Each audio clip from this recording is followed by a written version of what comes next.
ગુજરાતની 26 બેઠકો ઉપર જ્યારે ચૂંટણી ચાલી રહી છે ત્યારે ચૂંટણીને લઈને પણ તમામ જે નેતાઓ છે તે પબ્લિક વચ્ચે પોતાનો પ્રચાર કરતા જોવા મળી રહ્યા છે, પરંતુ અત્યારે એક વિવાદ ખૂબ જ ઉગ્ર બન્યો છે અને ખાસ કરીને પુરુષોત્તમ રૂપાલા દ્વારા એક ક્ષત્રિય સમાજ વિશે ખાસ કરીને ટિપ્પણી કરવામાં આવી હતી. ટિપ્પણી એટલી ઉગ્ર થઈ કે પછી આ વિરોધ પ્રદર્શન જે છે તે વધતો ગયો. સવાલ એ થાય કે ચૂંટણી આવતું હોય છે ત્યારે જ આ નેતાઓ પબ્લિક વચ્ચે આવતા હોય છે અને જ્યારે વોટ માંગવાની વાત આવતા હોય છે ત્યારે વોટ માંગતા હોય છે અને ભારે બહુમતીથી જીત મેળવી અને તે પબ્લિક વચ્ચેથી ગાયબ થઈ જતા હોય છે. પબ્લિક પાસે શું માત્ર વોટ માંગવા માટે તે આવતા હોય છે કે પછી આવી કોઈ ટિપ્પણી કરવા માટે પણ તે લોકો સક્ષમ નથી? એટલા માટે અમે કહી રહ્યા છીએ, કારણ કે આવી કોઈ ટિપ્પણી થતી હોય છે ત્યારે જનરલી લોકો માફી એટલા માટે નથી માંગતા કારણ કે પબ્લિક વચ્ચે જઈને માફી માંગવું તેમના માટે શરમજનક ઘટનાઓ પર બની જતી હોય છે, પરંતુ ચૂંટણી છે એટલે કદાચ માફી માંગી છે તેવું પણ આ સવાલ અહીંયા થઈ રહ્યો છે. ખાસ કરીને રાજપૂત કરણી સેનાના અધ્યક્ષ રાજ શેખાવત અત્યારે આપણી સાથે છે, તેમની સાથે बातचीत करशूं. क्या कहना चाहेंगे? क्षत्रिय समाज का जो विरोध है पुरुषोत्तम रूपाला के निवेदन के ऊपर विरोध उग्र बना है, इस विरोध को आप किस तरीके से देखते हैं और इस निवेदन को किस तरीके से देखते हैं? સમાજમાં આક્રોશ તો હતો જ, કારણ કે લોકસભાની જે ચૂંટણી છે એમાં ટિકિટો આપવામાં આવી સંપૂર્ણ ભારત વર્ષમાં ક્ષત્રિય સમાજની ભારતીય જનતા પાર્ટી અને એ આક્રોશ ભયંકર હતો અને તે ઉપર કેન્દ્રીય મંત્રી પુરુષોત્તમ રૂપાલા જે રાજકોટ લોકસભાના ભાવિ ઉમેદવાર છે એમના તરફથી અભદ્ર ટિપ્પણી કરવામાં આવી એટલે આક્રોશમાં આગ અને વિરોધ એટલે પુરુષોત્તમ રૂપાલા આવી અને માફી માંગી, પરંતુ આક્રોશ આટલી હદે વધી ગયો કે હવે સમાજનું એવું કહેવું છે કે ભાઈ ભૂતકાળમાં મેં ઘણી બધી માફી એટલે આજે અમારે આ દિવસો જોવાનો વારો આવ્યો. એટલે આવી ઘટનાનું પુનરાવર્તન રોકવા માટે આ વખતે ક્ષત્રિય સમાજ મેદાને ઉતર્યો છે કે ભવિષ્યમાં કોઈ પણ રાજકીય હોય કે સામાજિક હોય કે વ્યક્તિગત હોય, વ્યક્તિ વિશેષ આ રીતની આ અભદ્ર ટિપ્પણી કરતા વેલા વિચારે. એટલે આ જે પણ ઘટનાક્રમ ચાલી રહ્યું છે એ ઘટનાક્રમનું જે મુખ્ય ધ્યેય છે એના પાછળ એક જ છે કે હવે ક્ષત્રિય સમાજ આ જે ટિપ્પણીઓ થઈ રહી છે ભૂતકાળમાં પણ અત્યારે પણ થઈ છે એને રોકવા માટે આ દંડનાત્મક એક કાર્યવાહી પુરુષોત્તમ રૂપાલા ઉપર થાય અને ટિકિટ રદ કરવામાં આવે તો ભવિષ્યમાં એક એક્ઝામ્પલ સેટ થાય, ભવિષ્યમાં કોઈ પણ એવા વ્યક્તિ સામે કે જે આ રીતની વ્યવસ્થાનો ભાગીદાર બનતો હોય. એટલે એ બધું રોકવા માટે આ વખતે સમાજ આપણે શું લાગી રહ્યું છે, શું કામ આવી નેતાઓ જનરલી આવી ટિપ્પણી કરતા હોય છે ત્યારબાદ માફી પણ માંગતા હોય છે? શું લાગે છે કે માફી જનરલી માંગવામાં નથી આવતી પરંતુ ચૂંટણી છે એટલે માફી માંગવામાં આવી છે? કારણ કે ચૂંટણીની અંદર જ પબ્લિક વચ્ચે જઈને વોટ માંગવો પડતો હોય છે અને ક્યાંક ને ક્યાંક વોટ પર પણ અસર પડી શકે. મારી વાત સાચી છે.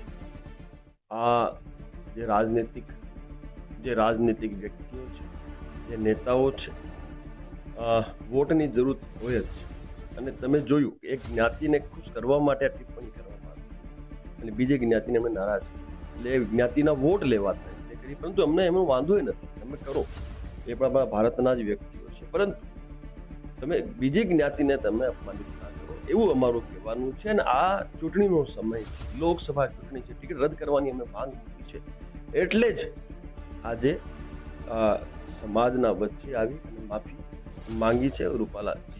એ આપણે જોઈ જ ચૂક્યા છીએ.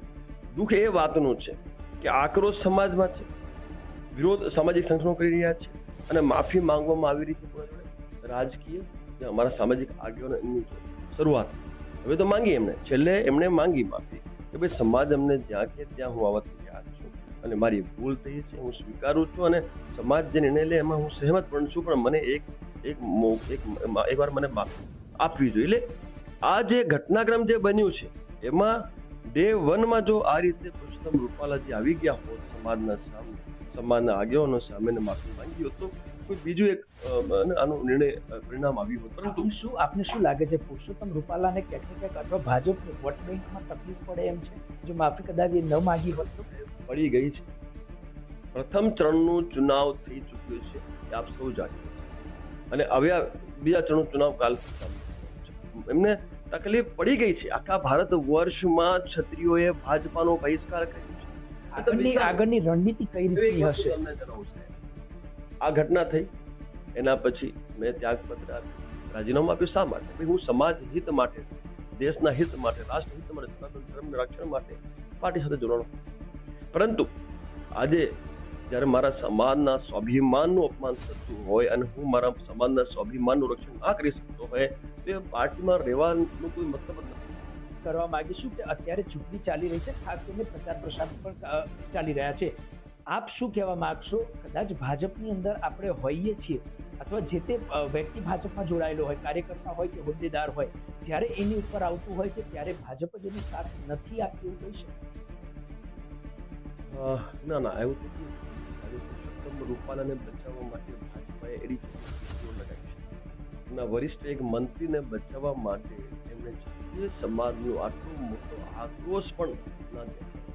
તો પાર્ટી વિશેષ મેં નોટિસ કર્યું છે, પાર્ટી વિશેષ આજે પુરુષોત્તમ રૂપાલાને બચાવવા માટે તમામ ક્ષત્રિયોના સામે ચેલેન્જ લઈને ઊભી છે. ચોક્કસથી. તો આ હતા રાજ શેખાવત, રાજપૂત કરણી સેનાના અધ્યક્ષ, અને ખાસ કરીને તેઓ કહી રહ્યા છે કે આ વખતે જે છે તે ખાસ કરીને ક્ષત્રિય સમાજ છે તે ઉગ્ર બન્યું છે અને ક્યાંક ને ક્યાંક તેમનામાં આક્રોશ પણ જોવા મળી રહ્યો છે, તે વિરોધ પણ કરી રહ્યો છે. સવાલ અહીંયા એ થાય કે નેતાઓ દ્વારા જ્યારે એવી ટિપ્પણી કરવામાં આવતી હોય છે ત્યારે માફી એટલા માટે માંગવામાં આવતી હોય છે કારણ કે પબ્લિક વચ્ચે જઈને વોટ માંગવાની વાત હોય છે અને વોટ માંગીને જીત મેળવવાની વાત હોય છે.